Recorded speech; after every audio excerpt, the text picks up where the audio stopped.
how I do sales, but let's talk about the real thing which most of us do, which is converting legacy code.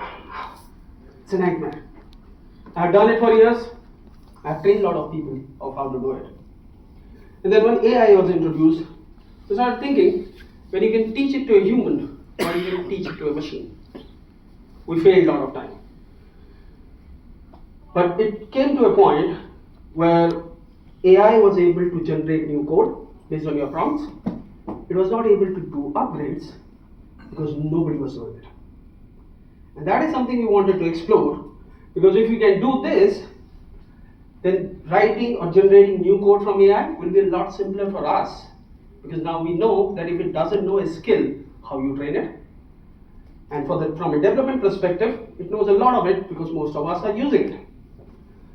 So, okay, what it does currently, it's a step where you have created the base, you have done the text to AL conversion, you have computed your delta, and you get a bigger SRC folder where you have reports, RDLC files, code units, tables, table extensions.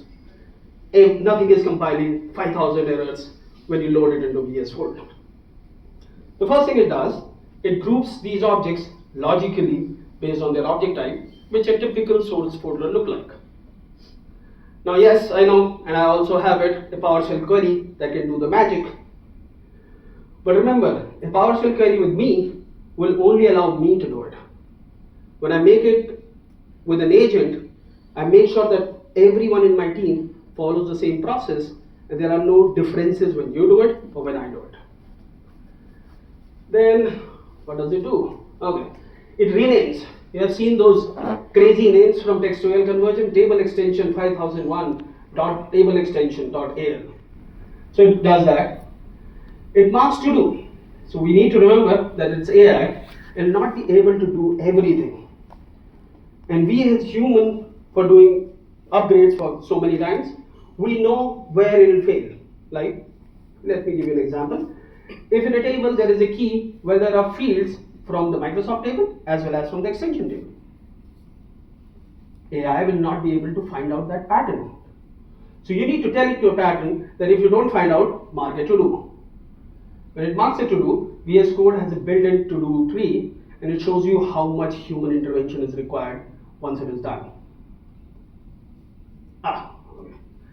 And then, let's come back. It rewrites integration if you provide it the right set of instructions.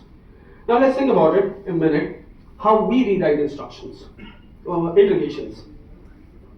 Typically, NAV will have a HTTP based integration. You'll rely on it. While you are developing it in NAV, you might have gone to that third-party vendor, asked them for their Postman payload. They would have given you that XML payload. As a human, when you are trying to upgrade it, you again go to the vendor and say, okay, now Business Central uses APIs. Do you have a JSON-based payload? And they'll give you that payload. Then you understand that payload and then use that for your upgrade. Alright.